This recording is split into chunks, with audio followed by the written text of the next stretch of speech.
Bonjour et bienvenue à l'émission Choisie. Vous vous souvenez que la semaine dernière, nous avions avec nous Maître Jean-Yves Côté qui nous a parlé de l'éducation. Non pas de manière très générale, mais au contraire de manière très particulière sur les valeurs que nous voulons transmettre à nos enfants.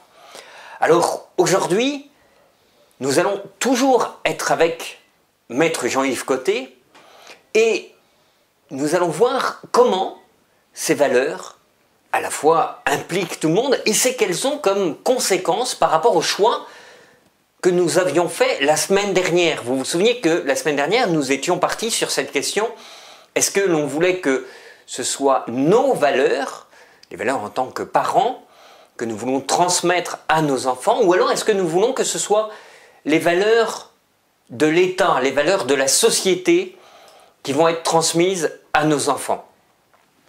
Bonjour Maître. Bonjour Bertrand. Alors ça fait plaisir de vous retrouver cette semaine. Et donc effectivement, déjà j'ai une première question assez simple. Est-ce que finalement les valeurs dont on a parlé ne concernent que l'éducation ou alors est-ce que ça concerne chacun d'entre nous ? Non, ça concerne vraiment tout le monde. Et d'ailleurs, les gens au ministère de l'Éducation qui conçoivent des programmes comme celui du cours d'éthique et culture religieuse parlent ou s'inscrivent dans le courant de ce qu'on appelle la réingénierie sociale. C'est qu'ils veulent refaire la société en reformatant le cerveau des enfants. Qui dit des enfants, ça veut dire aussi de tout le monde. Exact. Et ça vise donc une transformation de la société à moyen terme. Alors, en exposant les enfants à leur agenda idéologique pour que, avec le temps, quand les enfants vont devenir adultes, la société entière en soit transformée. Alors, on peut prendre des exemples d'ailleurs assez concrets de ça. Par exemple, au niveau de l'histoire, c'est sûr que moi, quand j'étais petit, on apprenait l'histoire de manière chronologique et aujourd'hui, il y a beaucoup d'endroits où on n'enseigne plus la manière chronologique de l'histoire. Alors les enfants ne savent plus exactement où se situe par exemple Charlemagne, Pépin le Bref. Même Napoléon, dans la dernière réforme de l'éducation en France, en tout cas, de l'éducation, des grands personnages comme Louis XIV, Napoléon, des personnages qui ont fait la France, ne se trouvent, on n'en parle presque plus. Le cours d'histoire est, ici au Québec aussi, un des cours les plus idéologiques au fond. Alors chaque fois qu'il y a des réformes de l'éducation, ce cours-là d'histoire est profondément remanié, ce qui fait que des fois on s'y retrouve plus. Moi-même, j'ai discuté du cours d'histoire avec mes enfants, puis il y a beaucoup de choses qu'ils n'apprennent plus. Alors c'est vraiment surprenant, là. Alors, on revient justement au sujet de l'éducation. On comprend donc que ce n'est pas seulement les enfants qui sont concernés, mais nous aussi. On est obligé par nous-mêmes de redécouvrir l'histoire, peut-être redécouvrir la géographie, redécouvrir peut-être même aussi la langue, parce que moins on va utiliser de mots, plus notre pensée va être pauvre. On sait que plus on a une pensée développée, il nous faut les mots sont les outils qui permettent de manier les idées. Donc si on a peu d'outils, forcément on va manier peu les idées. Donc on est obligé d'apprendre par soi-même quand on est un peu plus âgé et quand on sort du circuit scolaire. Oui, exact. Il y a vraiment on est obligé d'aller plus loin. Exact. Et donc, c'est important. C'est pour ça que les parents ont ce souci ont toujours eu de tout temps le souci de donner la meilleure éducation possible à leur enfant. En tout cas, un parent qui se respecte veut donner une bonne éducation à son enfant et veut aussi souvent faire en sorte que son enfant reçoive plus ou davantage que ce que lui-même a reçu. C'est un souci qui honore les parents, puis je pense que c'est un des moteurs qui fait avancer la société. Notre volonté de vouloir transmettre davantage à nos enfants que ce que nous avons reçu. Alors pour ceux qui nous regardent et qui n'auraient pas d'enfants, peut-être qu'aussi ça concerne leurs neveux, leurs nièces, leurs amis. Ça peut être parce que on connaît tous des gens qui ont des enfants de manière directe ou indirecte. Exact. Et puis, la façon dont les enfants sont élevés et sont éduqués dans le système scolaire, ça influence tout le monde, incluant ceux qui n'ont pas d'enfants ou qui n'en ont plus parce qu'ils sont d'âge de plutôt d'être grands-parents ou tout ça. Mais quand je m'occupais du dossier sur le cours d'éthique et culture religieuse, souvent, on avait des grands-parents aussi qui venaient se joindre à nous, qui partageaient les préoccupations des parents. Les parents sont concernés au premier chef, disons, mais d'autres personnes aussi sont concernées par ces enjeux-là, qui sont des enjeux sociaux qui touchent tout le monde. Vous avez même parlé d'idéologie. Est-ce que vous pourriez nous donner un exemple? Ben, en matière d'éducation, présentement, il y a ce qu'on appelle la théorie du genre. En anglais, on appelle ça le gender. Alors, on a de la misère à comprendre ce que c'est. Ça prend un exemple concret. J'en ai un pour vous. Alors, c'est une idéologie qu'on essaie de faire passer là, dans le cours d'éthique et culture religieuse, notamment. Alors, en secondaire 2, par exemple, dans une école, on a distribué un questionnaire aux enfants. En secondaire 2, les enfants sont âgés environ de 13 ou 14 ans. Alors, c'était une fiche qui s'intitulait « Découverte de soi ». Tiré du cahier d'éthique et culture religieuse publié par les éditions École Nouvelle pour le secondaire 2. On demande à l'élève, vous voyez ici, indique tes caractéristiques, tes goûts et tes intérêts. Et la première question, c'est un choix de réponse. Alors la question c'est, je suis un garçon, je suis une fille ou je ne sais pas encore. Alors, c'est le questionnaire ici, je vous le donnerai pour que vous puissiez faire voir à vos auditeurs les 3 choix de réponse. Alors, je sais que votre émission s'appelle « Choisis », donc avec votre permission, j'aimerais interpeller vos auditeurs et leur demander de choisir. Alors, cher auditeur, est-ce que tu es un garçon, une fille ou tu ne sais pas encore? C'est le genre de questions qu'on pose à vos enfants de 13 ou 14 ans. Alors, il y a des parents qui sont outrés, puis qui disent ben, « ça n'a pas de bon sens ». Ben, d'autant que 13-14 ans, l'enfant est instable, hein, il est dans l'adolescent. Hein, maintenant, l'adolescence, à 13-14 ans, on est adolescent. Oui. Donc, instable, on ne sait pas encore très bien connaître son corps, on ne s'assume pas complètement. Oui. Alors justement, ça peut être déstabilisant. Hein, donc, on voit que au lieu de construire... Ben, on profite peut-être de cette déstabilisation là. Ben, écoutez, c'est des questions qui sont, on se dit, c'est à qui d'aborder ces questions-là? Est-ce que c'est à l'école ou si c'est le parent? Hein? On touche là à l'intimité de l'enfant.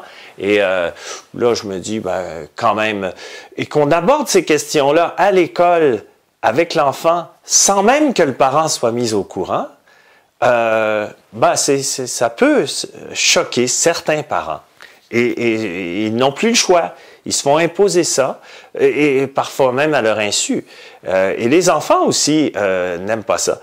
Moi, j'ai mon fils qui a étudié dans un collège privé au secondaire, et en secondaire 3, dans le cadre du cours de français. Parce qu'il ne faut pas penser que toute la question de l'idéologie du genre ou le gender dont on parle, que c'est limité au cours d'éthique et culture religieuse. C'est comme fractionné puis éparpillé dans tous les autres cours. Entre autres, les cours de français. Mon fils, lui, a eu à lire, vous savez, en secondaire 3 ou 4, ils doivent lire un certain nombre de romans dans l'année. Et un des romans de lecture obligatoire, c'était un livre où le personnage principal découvrait son homosexualité. Mon fils allait dans une école où les garçons étaient gênés de parler de ces questions-là. Ça leur plaisait pas. Il m'a fait part de cet inconfort-là de se faire imposer la lecture de ce livre-là qui, en plus, c'est pas de la grande littérature.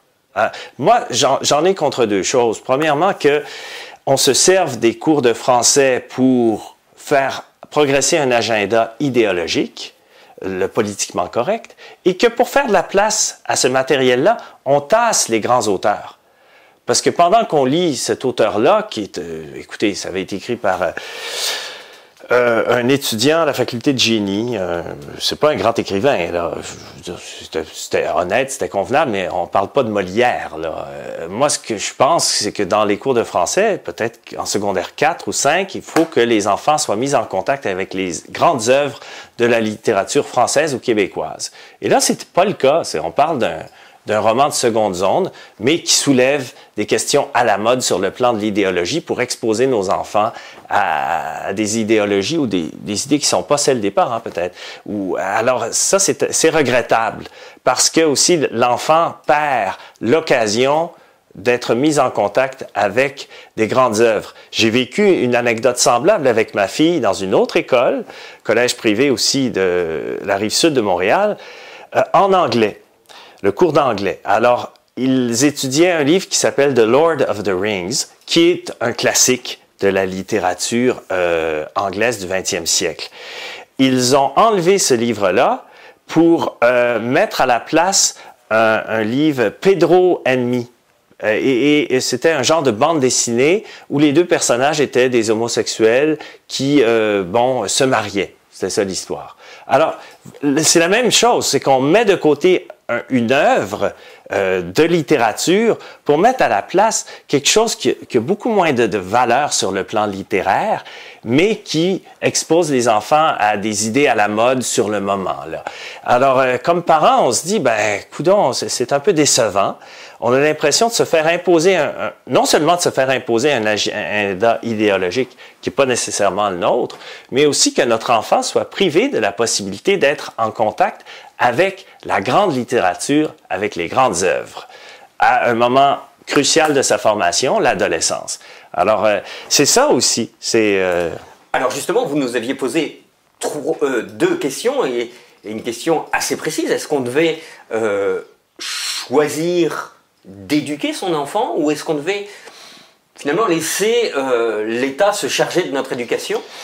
Et comment on peut, si je réponds oui, c'est moi, je vais choisir d'éduquer, qu'est-ce qui se présente comme choix à moi si je fais le choix de transmettre mes valeurs à ce moment-là? Oui, alors là, le parent qui dit non, écoute, je ne peux pas laisser aller ça, je veux que mon enfant soit éduqué en conformité avec mes propres valeurs, mes propres convictions philosophiques ou religieuses, peu importe. Alors, le parent doit choisir. Il a le choix entre trois choses. L'école publique, l'école privée ou l'école à la maison. C'est les trois modes de scolarisation qui sont permis par la loi québécoise. Donc, dans le cadre... Alors, je me permets de vous goûter parce qu'il y a des endroits où ce n'est pas possible. C'est-à-dire qu'en Allemagne, il n'est pas possible. L'école à la maison n'est pas légale. Donc, il faut profiter aussi. Hein, exact. Ici, on a cette liberté-là ici au Québec et il faut chercher à la préserver puis s'en prévaloir. Donc, en Allemagne, il n'y a plus, comme vous le dites, la possibilité de faire l'école à la maison à cause d'une loi de 1938. Alors, qui était au pouvoir en Allemagne en 1938? Et oui, c'est Adolf Hitler.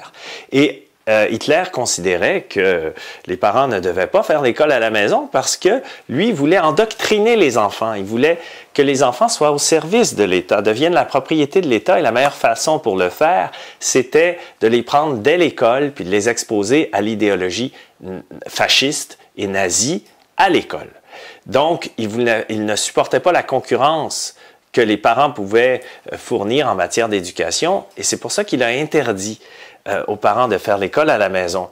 Quand le pays a été libéré par les Alliés en 1945, les Alliés ont voulu dénazifier la population. Donc, ils ont dit, on ne permettra pas de faire l'école à la maison parce qu'il pourrait rester des nazis qui vont continuer à propager cette idéologie-là par le biais de l'école maison. Donc, vous voyez que dès le moment où l'État, où on laisse le gouvernement se servir de l'école pour endoctriner nos enfants, parce qu'il y a une différence entre enseigner et éduquer et endoctriner. Et la tentation de l'État, c'est de se servir des écoles non plus pour enseigner, mais pour endoctriner. Et quand l'État ressent le besoin de mettre le parent à l'écart, c'est un indice que l'État cesse d'enseigner ou peut-être s'éloigne de la responsabilité d'enseigner et se rapproche plutôt ou tente d'utiliser l'école pour endoctriner. Endoctriner, c'est quoi? C'est essayer d'enfoncer dans le crâne de nos enfants une idéologie plutôt que des connaissances. Et c'est ce qu'Hitler a fait et il a ressenti le besoin de tasser le parent.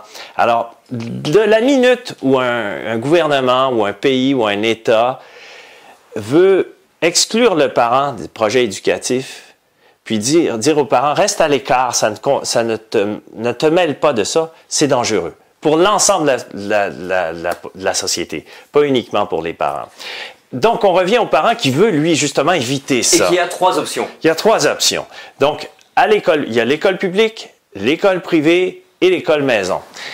L'école publique, disons que là, il doit faire avec, le parent doit composer avec une présence de l'État qui est plus pesante. Et puis, nous, on a essayé en 2008 et 2009 de contester jusque devant la Cour suprême du Canada le cours d'éthique et culture religieuse. En fait, on ne contestait pas tellement le cours, on demandait que nos enfants puissent être exemptés du cours et puis qu'ils s'en aillent à la bibliothèque pendant la durée du cours. On parlait justement des exemples. On sait, en France, il y a un mouvement qui s'appelle le jour de retrait, qui est promu d'ailleurs par une musulmane, hein, qui est j'ai oublié son nom, oui. Et donc qui est très active et qui nous dit, bon, ben, puisqu'effectivement on nous dit c'est pas possible de rater ce cours, eh bien, une journée, hop, l'enfant ne va pas du tout en cours cette journée-là. C'est ça, c'est le droit de retrait ou d'exemption. Et nous, c'est ce qu'on a essayé de faire reconnaître pour les enfants qui fréquentaient les écoles publiques. Et la Cour suprême a refusé de nous permettre ça. C'est dommage parce que du temps où les commissions scolaires étaient confessionnelles, par exemple catholiques ou protestantes, les enfants qui ne partageaient pas cette foi-là avaient le droit d'exemption. Et pendant le cours de catéchèse, ils allaient à la bibliothèque. Donc, les parents et les enfants avaient plus de liberté du temps où les commissions scolaires étaient confessionnelles. Parce que maintenant, les commissions scolaires ne sont plus confessionnelles. Elles sont laïques et linguistiques. Et depuis que ce changement-là est fait, les parents viennent de perdre une liberté. Ils ne peuvent plus envoyer leur enfant à la bibliothèque pendant le cours d'éthique et culture religieuse. Vous êtes en train de nous dire que l'éducation laïque est moins libre que l'éducation confessionnelle. C'est exactement ce que je dis. Il y a un mot plus complexe, on dit liberticide. C'est que c'est en train de tuer des libertés. L'éducation, soi-disant neutre ou laïque, ou qui ne fait pas référence à aucune religion, soi-disant, respecte moins le droit des parents que du temps où les commissions scolaires étaient confessionnelles. Alors, c'est un paradoxe, mais c'est la réalité. Donc, à l'école publique, c'est difficile pour le parent de s'assurer que ses valeurs seront transmises. Le parent qui choisit d'envoyer son enfant à l'école publique, il faut qu'il s'attende à vivre une compétition entre lui et l'école sur le terrain de la transmission des valeurs. Alors, son enfant va revenir de l'école, puis souvent à table, ben, il est souhaitable qu'il y ait des conversations avec ses parents pour justement voir quelles sont les valeurs qu'on lui transmet à l'école et que le parent puisse constater que ce n'est pas les mêmes valeurs et échanger avec son enfant. Oui, il faut bien comprendre que l'éducation qu'ont reçue les parents n'est pas du tout celle que reçoivent les enfants, hein.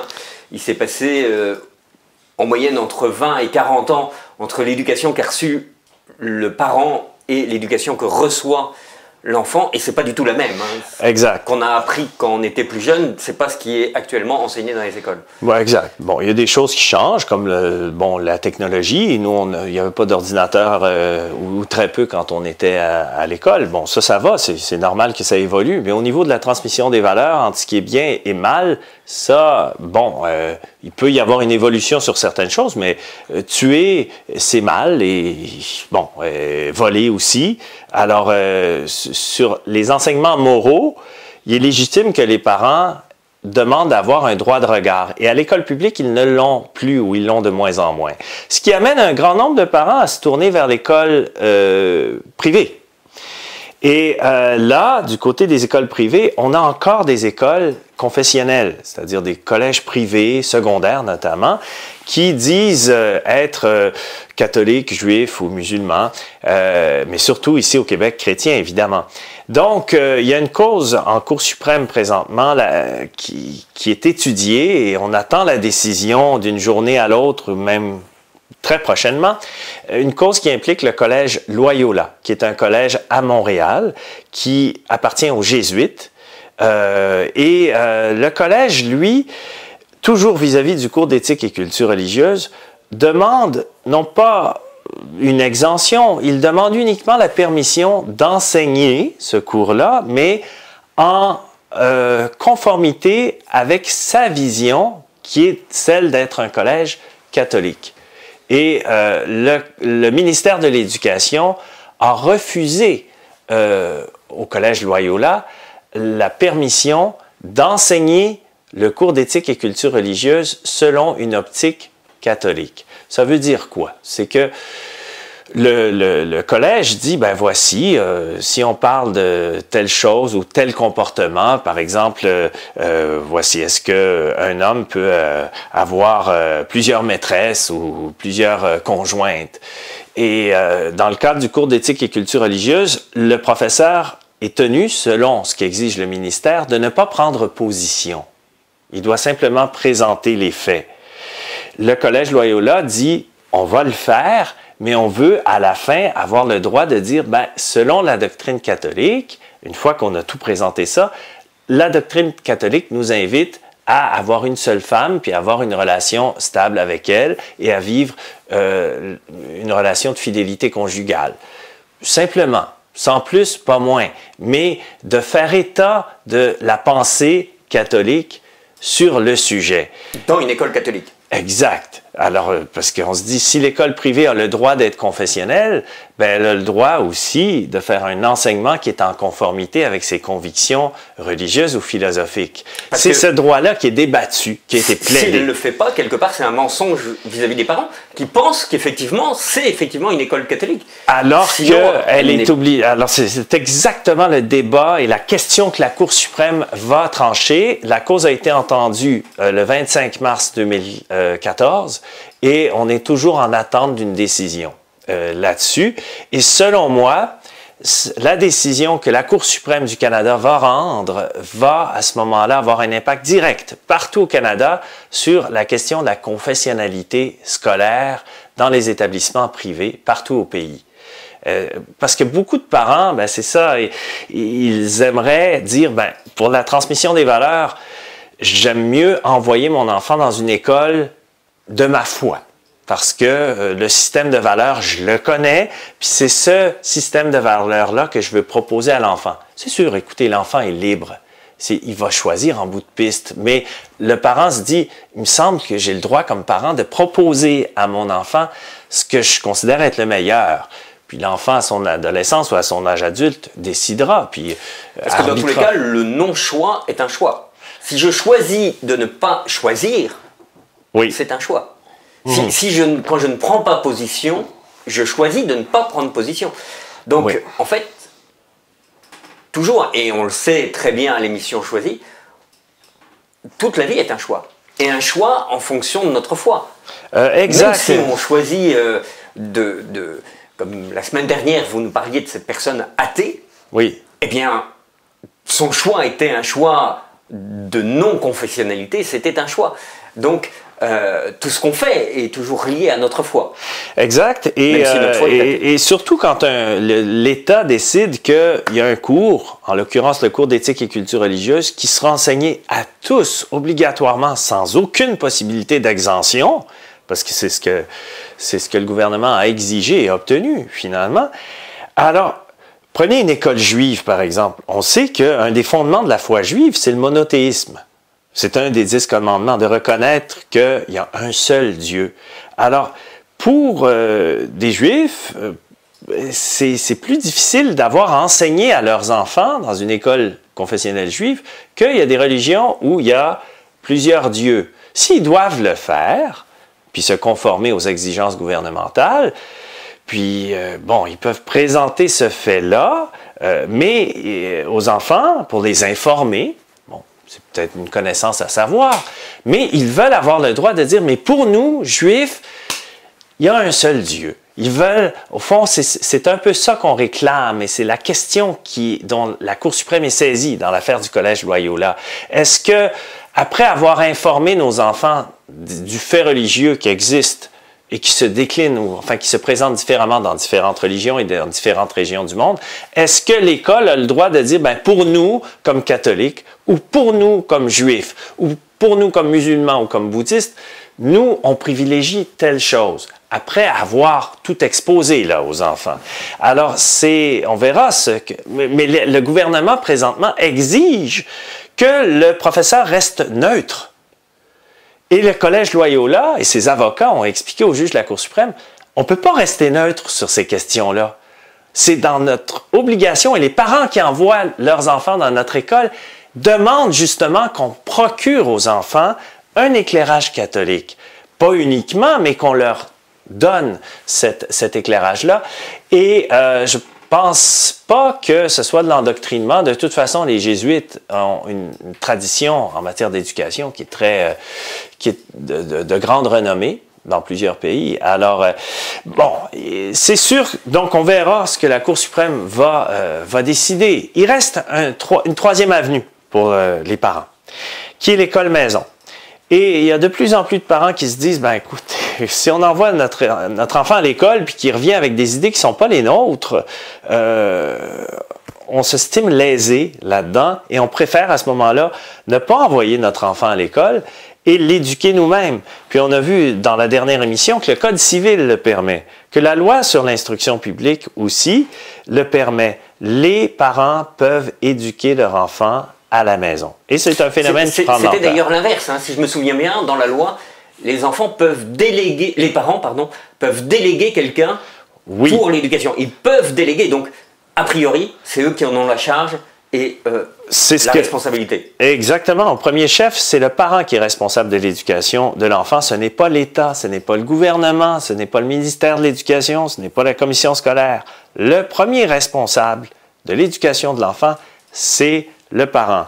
Il peut, ce parent, choisir de déléguer son autorité ou une partie de son autorité à un professeur. Mais il peut aussi choisir de ne pas déléguer puis d'être le professeur lui-même.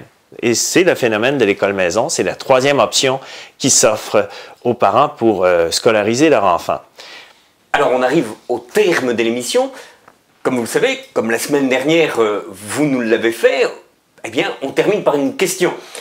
Alors, on se souvient de la question de la semaine dernière. Hein. Est-ce que, justement, on veut que ce soit l'État ou l'idéologie au pouvoir à ce moment-là? Parce que l'État, c'est quand même, c'est pas quelque chose de flou, hein. C'est quand même un gouvernement avec des gens dont est-ce qu'on veut que ce soit eux qui transmettent leurs valeurs à nos enfants, ou alors est-ce qu'on veut que ce soit nous qui transmettions? Ça, c'était la question de la semaine dernière. Exact. Alors cette semaine, quelle question vous aimeriez nous laisser? Dans l'hypothèse où vous avez répondu la semaine dernière que vous préférez que ce soit vous qui transmettiez vos valeurs plutôt que l'État, et là, vous avez à choisir, et je vous demande de choisir parmi trois possibilités.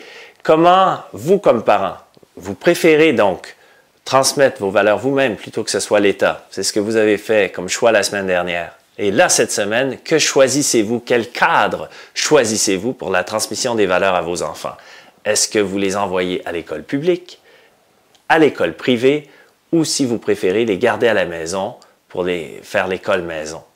Laquelle de ces trois formes de scolarisation va le mieux vous permettre de transmettre vos valeurs à vos enfants? Alors, je me permettrai de préciser que ce n'est pas seulement aux parents qu'on s'adresse, mais ça peut être aussi aux cousins, aux grands-parents, qui peuvent aussi emmener leurs enfants, qui eux-mêmes ont des enfants, ou leurs amis, à réfléchir à cette question-là, parce que, comme on l'a vu au début de l'émission, eh bien, cette question nous touche tous. C'est-à-dire que tous, on doit se poser la question, quelle société on veut pour demain? Quelle idéologie est transmise? Est-ce que je veux, par exemple, pour reprendre la question du gender que vous posiez, eh bien, est-ce que je veux qu'il n'y ait dans la société de demain, plus de garçons, plus de filles, mais que des autres. Comme en Allemagne, par exemple, où la question autre, au moment de la naissance, on peut poser la question autre. Merci beaucoup, maître. Ça m'a fait plaisir et je salue tous vos auditeurs. Merci à vous tous qui nous écoutez et à la semaine prochaine.